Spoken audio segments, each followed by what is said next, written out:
What do you mean Ryan will be CEO? My voice, usually calm and measured, cracked with disbelief, echoing through the expansive, newly renovated lobby. The sound bounced off the polished slate floors in the towering, modern mountain, inspired art installations I had spent countless sleepless nights perfecting. Each custom, designed furniture piece, every precisely angled lighting fixture, every detail of this space was a testament to my dedication, my vision. Yet, my mother's dismissive wave, a gesture so familiar from my childhood, felt like a physical blow, a sudden, sharp slap across my face. "Claire, honey," she began, her tone laced with a patronizing sweetness that always grated on my nerves, as if explaining a complex concept to a particularly slow child. "Your brother simply possesses a more natural leadership ability. You're too detail-oriented." Her words hung in the air, weighted with an unspoken judgment that diminished my entire professional existence. It was then that Ryan, my younger brother, made his grand entrance, sauntering in with his hands casually tucked into the pockets of his designer jeans. That infuriatingly smug smile, a smirk I'd known and loathed since we were children, stretched across his face.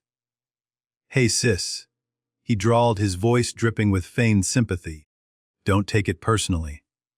Someone's gotta handle the day-to-day stuff while I focus on the bigger picture, right? My name is Claire Anderson, and at 52 years old, I never, not in my wildest dreams, imagined I'd find myself in this position, fighting for a shred of recognition, a modicum of respect, within the very family business I had single-handedly salvaged. After 2 decades of building a highly successful career in hotel management in the bustling, competitive landscape of Chicago, climbing the corporate ladder from a mere front desk manager to a regional director for a prestigious international hotel chain, I had relinquished everything. I sold my meticulously maintained Lincoln Park condo, a sanctuary filled with memories of hard-won independence, cashed in my substantial life savings, and traded the vibrant energy of the Windy City for the familiar, yet now profoundly disappointing, embrace of my Colorado hometown. All of it, every sacrifice, every personal compromise, was made to rescue our struggling family hotel, the Mountain Pine Lodge, from the brink of financial ruin. The bitter irony of the situation was a constant, searing pain. I was the only one with actual, hands-on hospitality experience, while my younger brother Ryan, a man who consistently operated on charisma and empty promises, had merely bounced from one fleeting, ill-suited job to another, never managing to hold down a single position for more than a year. His professional resume was a patchwork quilt of abandoned ventures, from a short-lived attempt at a startup that promised to revolutionize digital wellness, to a disastrous foray into online luxury goods, each one ending in spectacular failure, yet always brushed off by my parents as Ryan's creative spirit needing room to breathe. What truly gnawed at me, what curdled in my stomach, was the raw memory of how we arrived at this absurd crossroads. It was a frigid evening just 8 months prior, when my father's desperate, tear-choked voice had come through the phone line. He admitted, with a profound tremor that I'd never heard from him before, that the Mountain Pine Lodge was weeks, perhaps mere days, away from succumbing to bankruptcy.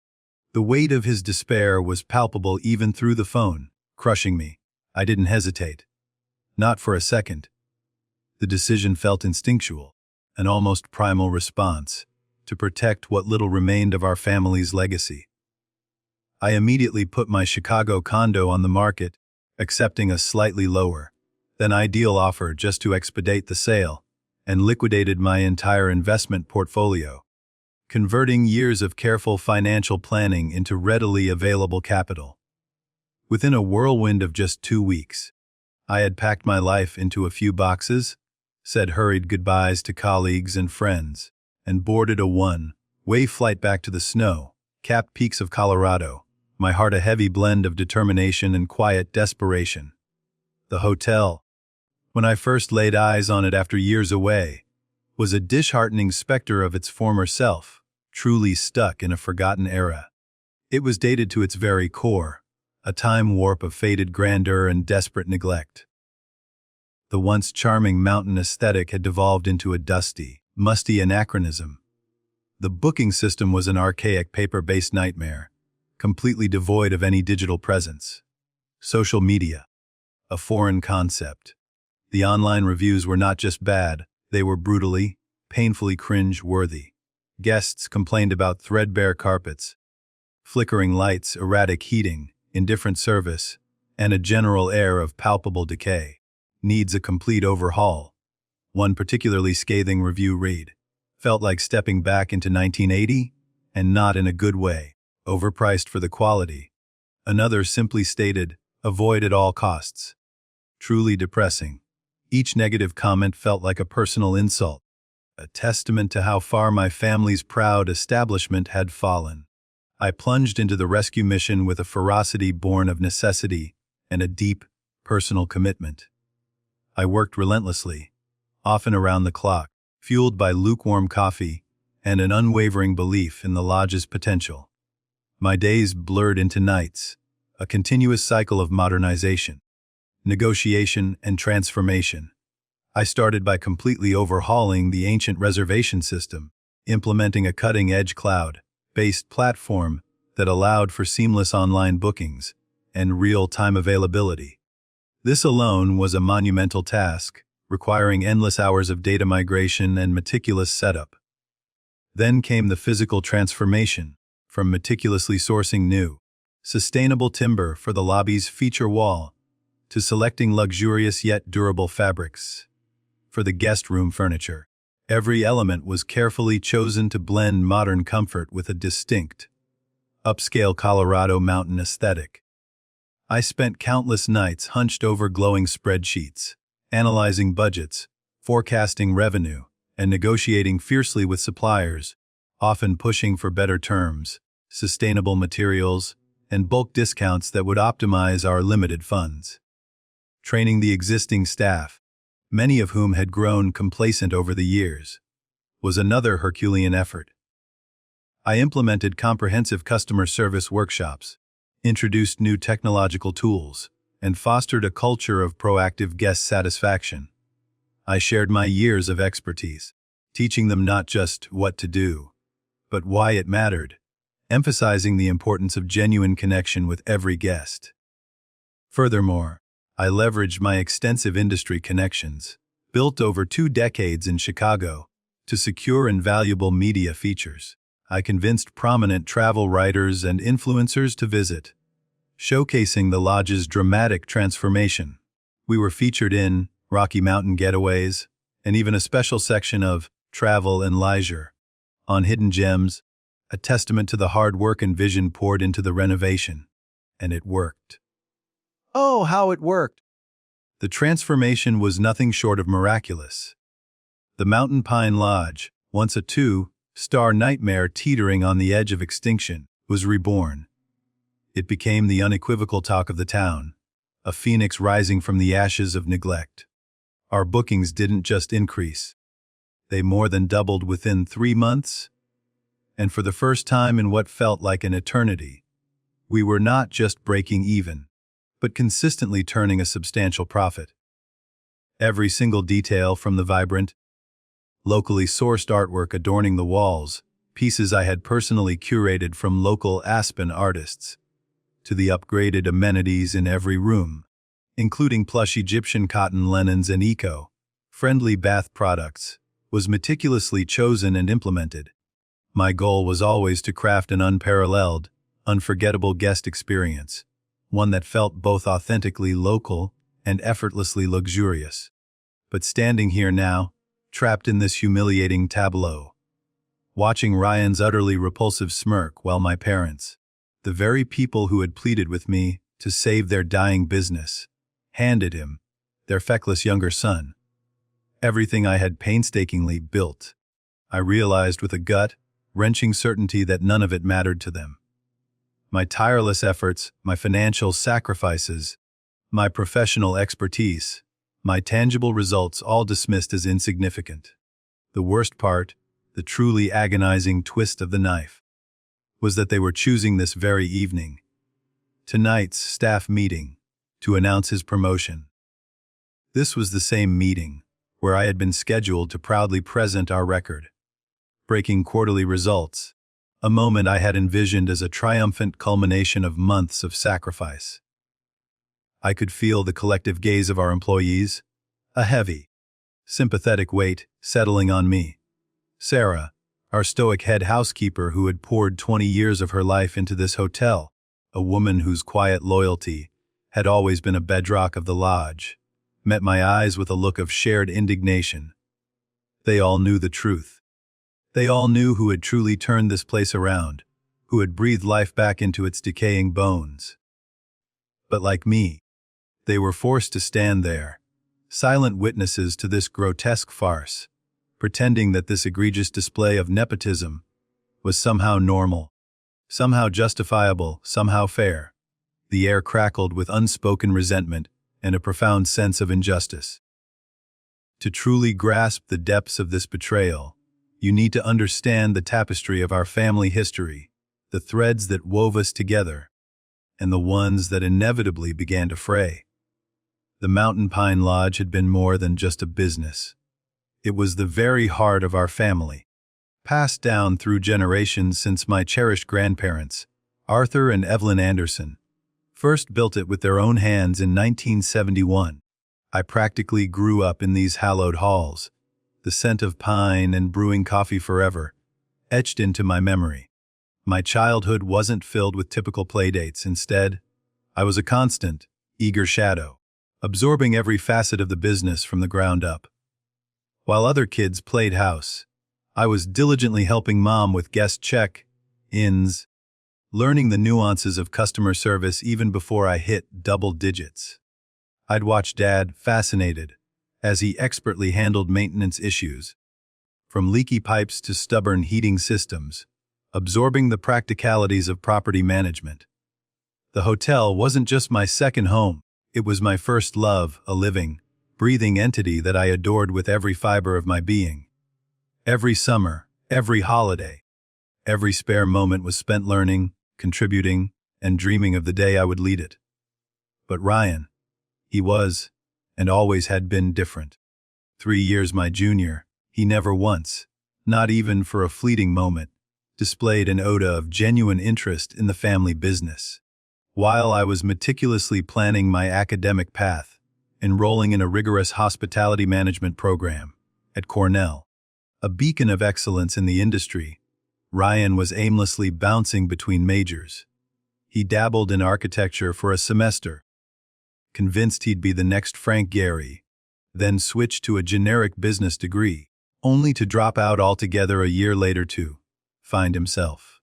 His quest for self-discovery seemed to involve a series of low-commitment, high-spending adventures, from backpacking through Southeast Asia on Dad's dime to pursuing various creative ventures that never materialized beyond vague concepts. Mom and Dad, however, never seemed the slightest bit bothered by his meandering path. "He's just creative," they would often say, a dismissive wave accompanying the platitude. "He needs time to figure things out." It was always an excuse, a shield to protect him from the very consequences they expected me to face. Meanwhile, I was tirelessly building my career in Chicago, pouring my heart and soul into proving my worth, not just to myself, but, subconsciously, to them. I started as a front desk manager at a mid-tier hotel, then methodically worked my way up, demonstrating an unwavering dedication and an innate understanding of the industry. I progressed to assistant general manager, then general manager, and eventually secured a highly coveted position as a regional director for a major, globally recognized hotel chain, overseeing properties across multiple states. Every single success I achieved, every promotion, every award, was met with the same lukewarm congratulations from my family. "That's nice, dear," Mom would say, her voice devoid of genuine enthusiasm. "But when are you coming home? When are you going to settle down and get married?" It was never enough. My professional achievements, The very embodiment of the hard work and dedication they supposedly valued, were always overshadowed by their unspoken expectations for a more traditional life, a life centered around them and their business. When Dad finally made that desperate call about the hotel's dire financial troubles, detailing how the bank was on the verge of foreclosure, I didn't need to be told what needed to be done. I had always known, even from afar, that the place was hemorrhaging money. Their systems were antiquated, their operational processes woefully inefficient, and they possessed no coherent marketing strategy whatsoever.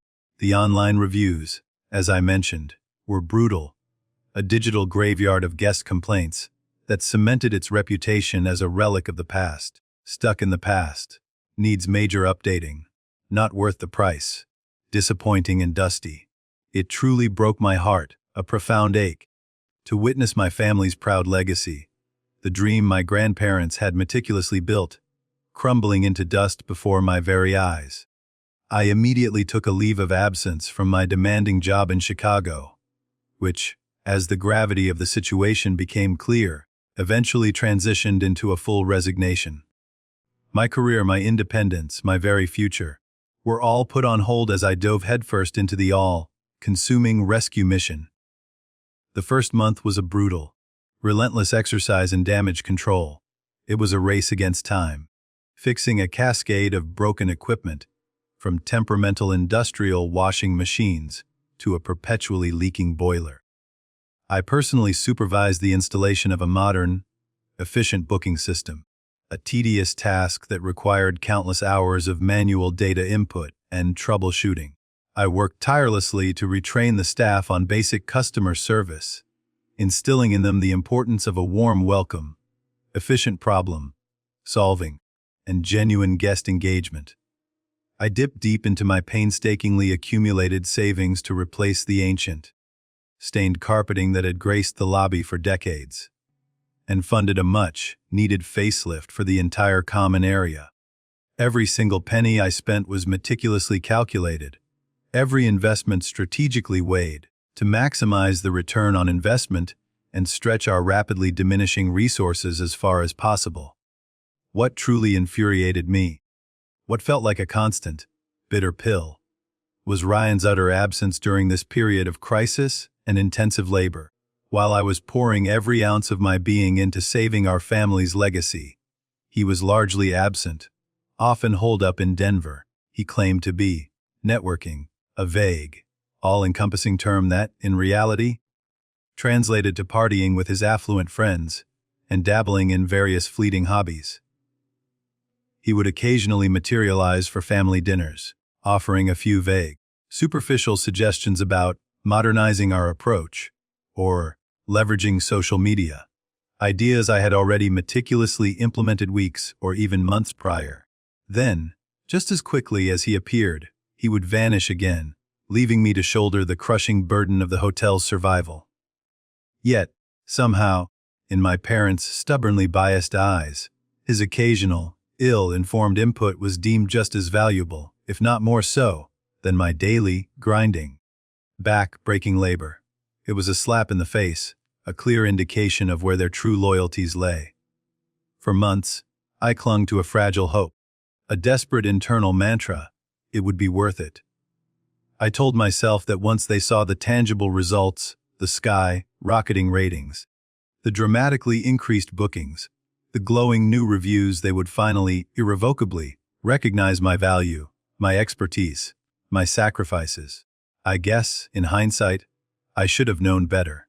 The past 3 weeks, ever since Ryan was officially placed in a vague, managerial role, had been an unmitigated nightmare, a slow-motion unraveling of everything I had built. He strutted around the lodge like a self-appointed emperor, making impulsive, ill-conceived changes left and right, displaying a shocking and utter lack of comprehension of how a hotel, any hotel, actually functions.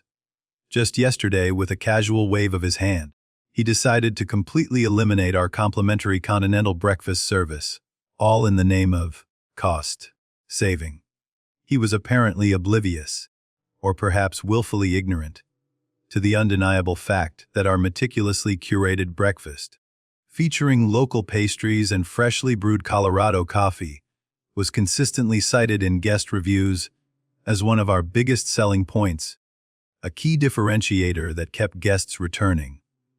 When I attempted with as much patience as I could muster to present him with irrefutable guest satisfaction data and financial analyses demonstrating the breakfast's value, he simply laughed. "Numbers aren't my thing, sis," he'd said, a dismissive flick of his hand. His arrogance was breathtaking, his incompetence infuriating. But what truly pushed me over the edge, what shattered my last vestiges of hope for a peaceful existence, happened this very morning. I walked into the bustling back of house area to find him, red-faced and imperious, in the middle of summarily firing Maria, our dedicated head of housekeeping, a woman who had faithfully served our family and this hotel for an incredible 15 years. His flimsy reason, she wasn't flexible enough, about his newly implemented, ludicrous scheduling system, a system I quickly realized that would have left us dangerously, critically understaffed during peak checkout times, leading to chaos and inevitably a deluge of furious guest complaints. I managed, through sheer force of will and an appeal to Dad's lingering sense of fairness, to intervene and save her job, but the profound look of humiliation etched on Maria's face, a loyal employee reduced to a pawn in Ryan's power games, will haunt me for a very long time. After the Maria incident, my blood still simmering with righteous anger, I tried one last time to appeal to my parents' reason. I went to their office, armed with meticulously prepared spreadsheets detailing our unprecedented progress, glowing guest reviews praising our recent improvements, and conservative, yet highly promising, financial projections for the upcoming quarter. I laid out the indisputable evidence of Ryan's disastrous decisions and their immediate, negative impact. Dad, however, simply stared blankly into his coffee cup, avoiding my gaze entirely, while Mom, with her trademark, infuriatingly placating smile, patted my hand. "Dear," she cooed, as if I were a child having a tantrum, "you need to give your brother time to find his footing. He has such wonderful ideas." It was the same tired refrain, the same blind faith that had excused his failures his entire life. In that moment, watching their unwavering, almost pathological, favoritism, something inside me snapped. Or perhaps, more accurately, something finally clicked into place. The veil of delusion lifted entirely. As I drove home, my mind a swirling vortex of anger, despair, and a burgeoning fierce resolve, I saw it. A weathered, "For sale" sign stood planted proudly in front of the old Riverside Lodge, a property that had been our main competitor for decades, before inexplicably falling into disrepair last season. I slammed on the brakes, pulling my car abruptly into its deserted parking lot, my heart pounding a frantic rhythm against my ribs. The property, even in its neglected state, radiated potential. It boasted breathtaking, panoramic views of the surrounding mountains that far surpassed anything the Mountain Pine Lodge could offer. It was significantly closer to the prime ski slopes, a crucial advantage in a resort town. And, perhaps most enticingly, it possessed a much larger, more adaptable spa space, an amenity I had long dreamed of implementing at our family hotel, but had always been shot down.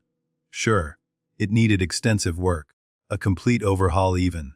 But as I sat there, staring at that sign, I knew, with absolute, unwavering certainty, exactly what to do with it. I sat in my car for nearly an hour, the fading afternoon light casting long shadows across the empty lot, the "For sale" sign a beacon in the twilight.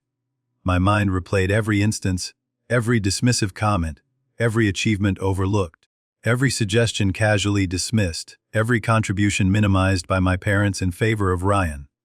The long, painful history of being the detail-oriented daughter, always competent but never quite brilliant enough, never quite Ryan enough. Something deep within me, something dormant for decades, finally broke free.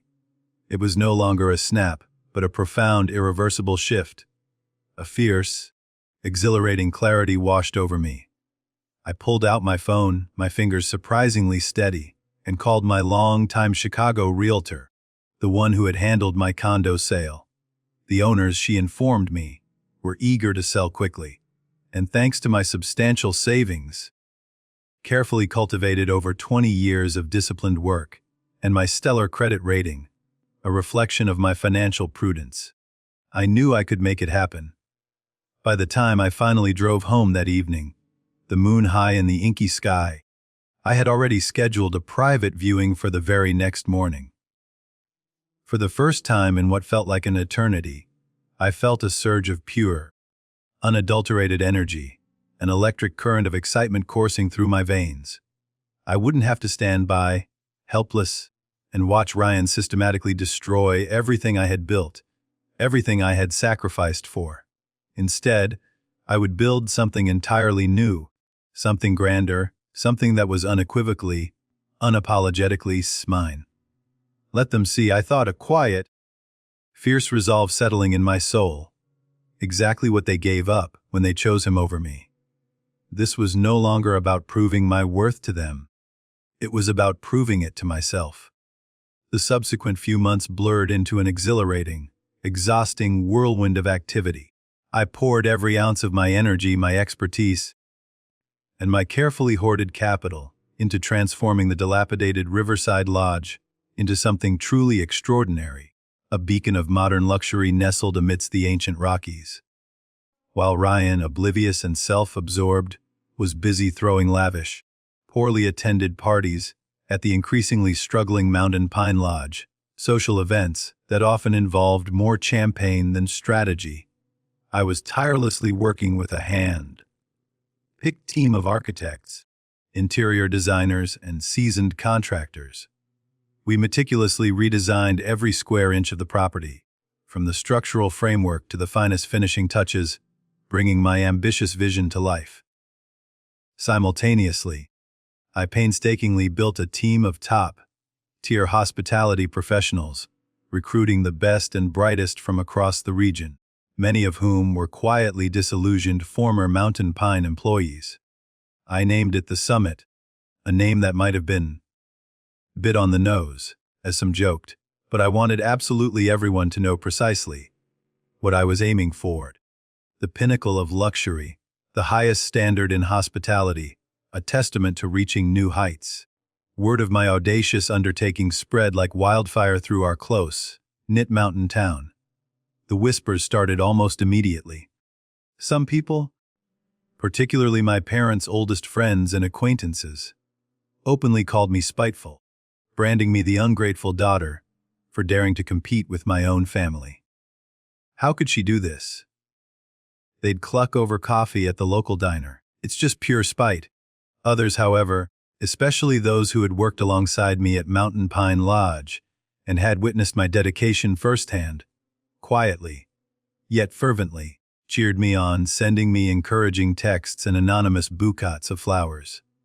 My parents, predictably, attempted to guilt-trip me at every increasingly rare family dinner. "How could you do this to your brother Claire?" Mom would ask, her voice laced with wounded disappointment, her eyes conveying the unspoken accusation of treason. To us, this family has always stood together. I simply offered a polite, unwavering smile and deftly changed the subject, refusing to engage in their emotional manipulation.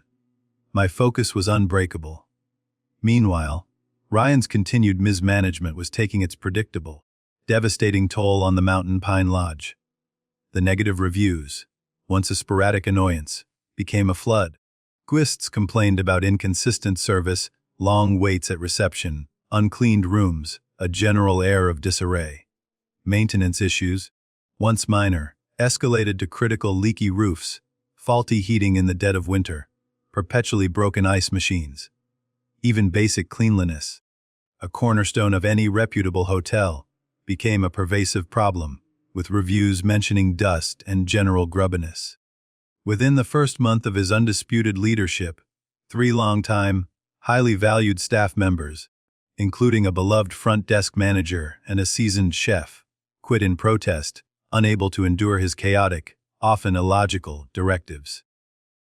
I heard through the grapevine, from former colleagues and sympathetic vendors, that they had been forced to slash their room rates drastically, offering deep discounts just to maintain a semblance of occupancy, a clear sign of their rapidly diminishing reputation and financial desperation.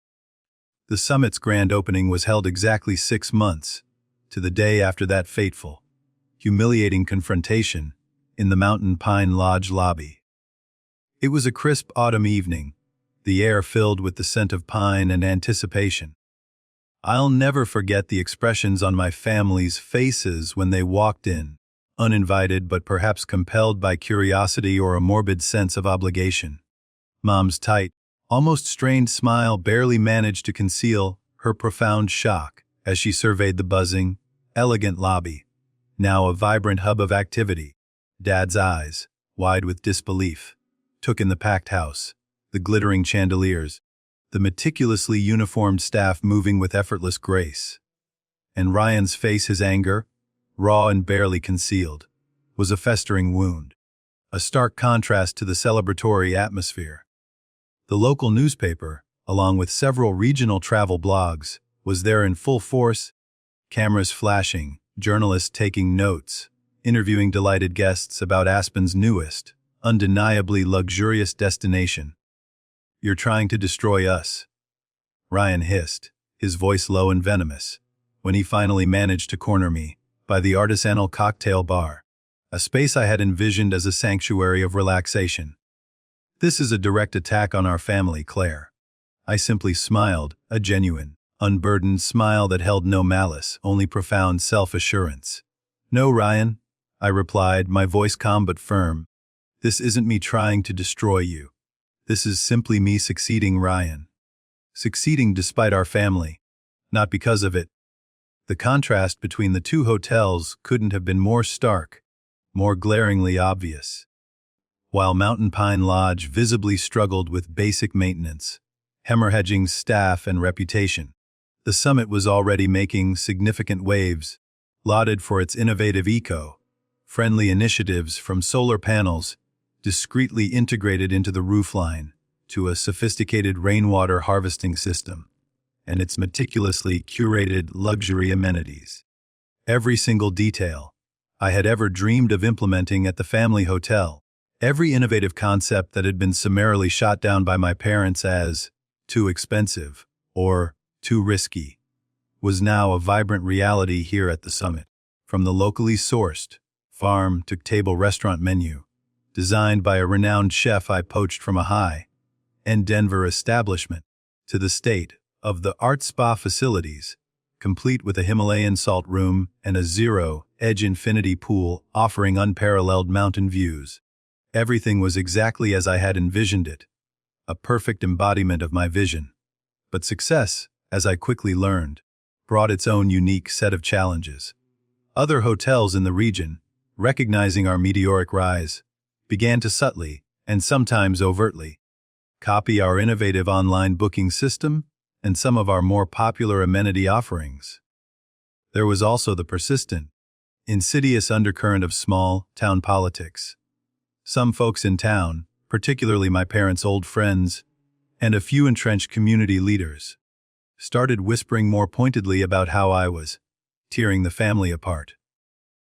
Even some of my loyal guests from Mountain Pine Lodge, those who had followed me to the summit, expressed a palpable sense of guilt about choosing sides, a testament to the enduring power of local social pressures. The real, more insidious challenges began rolling in as the summit truly gained momentum and started to siphon business away from our competitors, most notably Mountain Pine. My former vendors, those who had worked with me on the Mountain Pine renovation, suddenly started getting subtle, and not so subtle, pressure not to work with me anymore.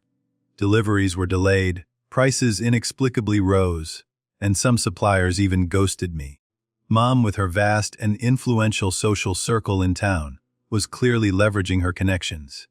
Suddenly, some longtime family friends who had been regular coffee companions stopped returning my calls, their once warm greetings turning noticeably chilly.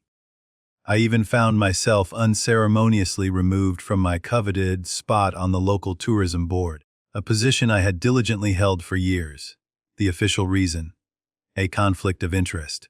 They stated blandly, a thinly veiled excuse to isolate me.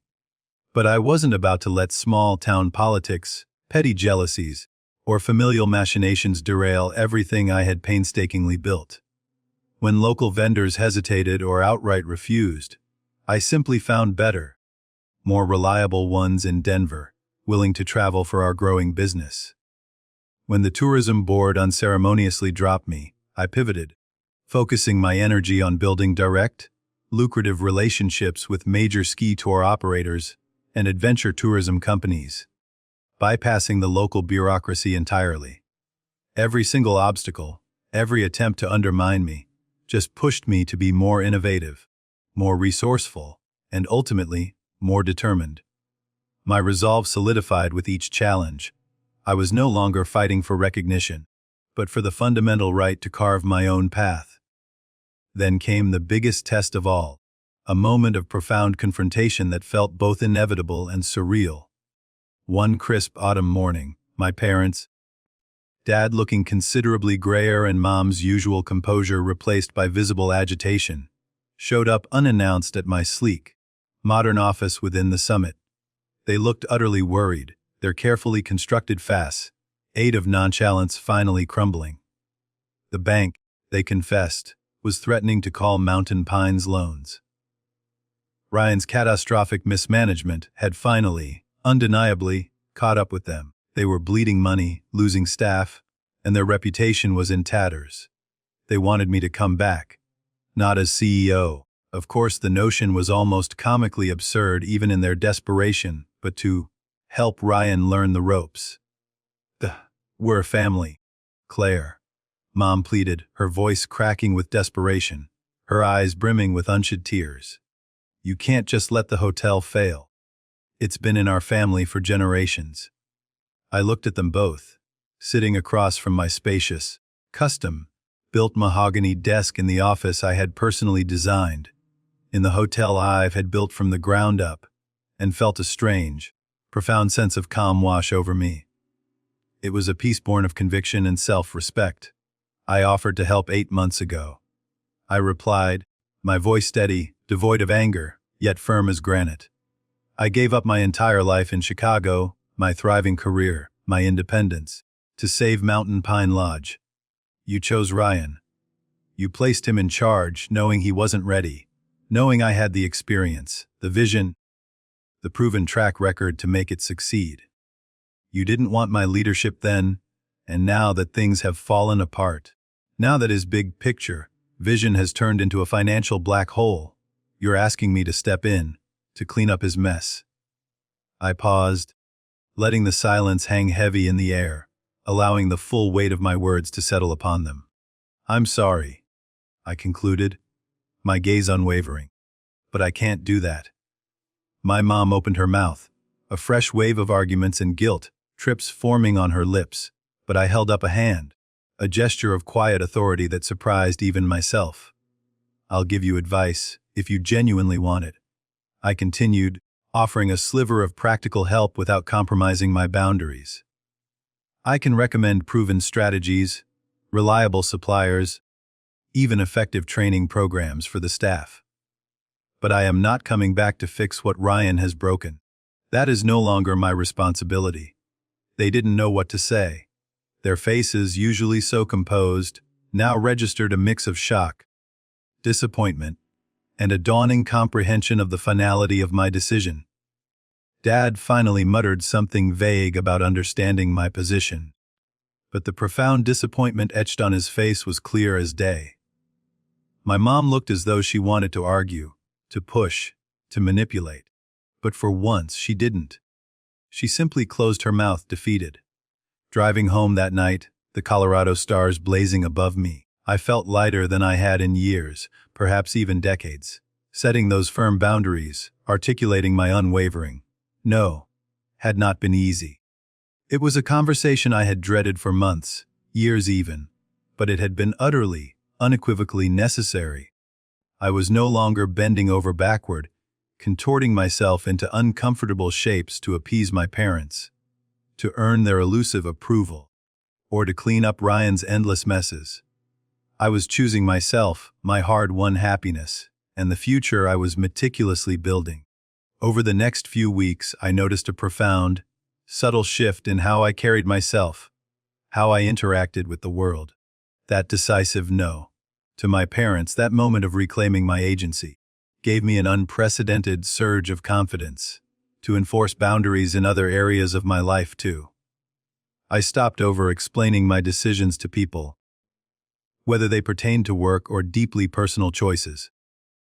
I became infinitely more comfortable letting go of relationships that no longer served me, those that drained my energy or brought me down, instead focusing my precious time and attention on the ones that brought me genuine joy, unwavering support, and mutual respect. At the summit, we continued to hit new, unprecedented milestones. Our occupancy rates soared to the highest in the entire region, a testament to our unparalleled service and unique guest experience. We even started receiving inquiries from other boutique hotel owners, not just locally but nationally, asking for consulting advice, eager to learn the secrets of our success. My parents' hotel, meanwhile, continued its precipitous decline, though I did hear through the increasingly sparse grapevine that they had finally, desperately, hired a professional hospitality consultant to try to turn things around. Ryan and I barely spoke, and I was perfectly okay with that. He never apologized, never acknowledged the harm he had caused, never even hinted at understanding the depth of my sacrifices. But I no longer needed him to. His bitterness, his inability to confront his own failures, was his burden to carry, not mine. The summit had become more than just a thriving business. It was a vibrant, tangible reflection of everything I had worked for: my resilience, my unwavering vision, my hard-earned independence. And as it flourished, so too did I. Standing in the vibrant, sun-drenched lobby of the summit one crisp morning, I watched as the golden light poured through the floor, to ceiling windows, casting a warm, inviting glow over the modern, yet deeply comfortable, decor I had personally designed. A family, their faces alight with excitement, walked past, laughing as they planned their day of skiing and mountain exploration. One of my highly trained staff members, her smile genuinely warm, expertly handed a delighted couple their detailed itinerary for a scenic snowshoe hike. In that quiet, perfect moment, it truly hit me how incredibly far I had come, not just professionally, but personally. For so many years, for the vast majority of my adult life, I had measured my worth by my parents' elusive approval, by their ability to see and acknowledge my contributions, my achievements, my very essence. But now, standing here, bathed in the success of my own creation, I realized with a profound sense of liberation that I no longer needed that external validation. What I had built here wasn't just a hotel. It was a living, breathing testament to my resilience, my unwavering creativity, and my undeniable ability to thrive, to flourish. Despite every single challenge, every setback, every act of dismissal thrown my way.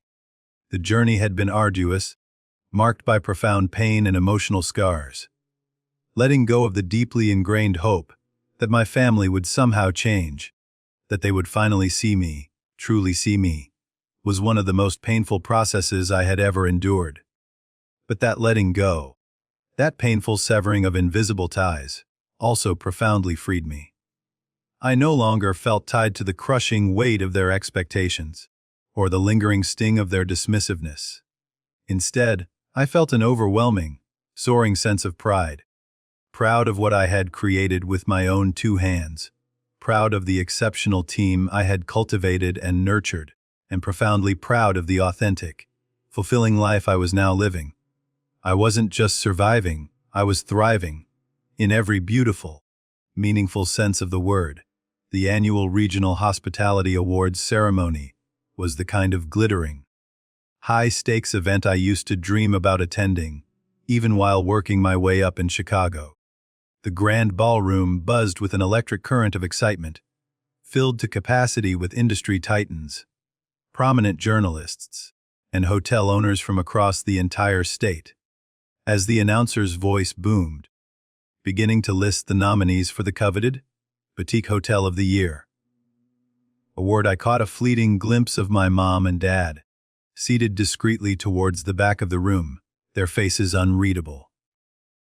Yet, I could sense the immense weight of what this moment meant, not just to me, but to all of us. When the summit was finally announced as the triumphant winner, the room erupted into a thunderous wave of applause, a crescendo of genuine admiration. My team, my new family, cheered wildly, their faces beaming with shared joy as I walked gracefully toward the stage, my heart pounding a joyful rhythm against my ribs. As I accepted the gleaming trophy, its weight a comforting reassurance in my hand, I glanced back at my parents. My dad gave me a small, almost imperceptible nod, a gesture devoid of his usual evasiveness, and my mom's eyes, usually so composed, glistened with unshed tears, a silent, poignant acknowledgement of a truth long suppressed. It wasn't quite an apology, not in the traditional sense, but it was a recognition, a tangible sign of something I had long since stopped expecting, yet still appreciated in its own quiet way. After the ceremony, surrounded by the triumphant hum of celebration, I joined my team, my chosen family, raising a glass of champagne to our shared success. My parents didn't approach me, and I didn't go to them. This was my moment, a culmination of years of struggle and fierce determination, and I wanted to share it with the people who had truly helped me achieve it, who had believed in my vision when no one else would. In that moment, surrounded by the genuine joy and unwavering support of my team, I felt truly, irrevocably free. Free from the burdensome need for their approval, free from the suffocating shadows of their choices, their biases, their past dismissals. Success, I realized, wasn't about proving them wrong anymore. It was about proving to myself that I was capable, that I was deserving, that I was, finally, enough. And as I raised that glass with my team that night, bathed in the glow of hard-won achievement, I knew, with a profound and comforting certainty, that I had finally found peace.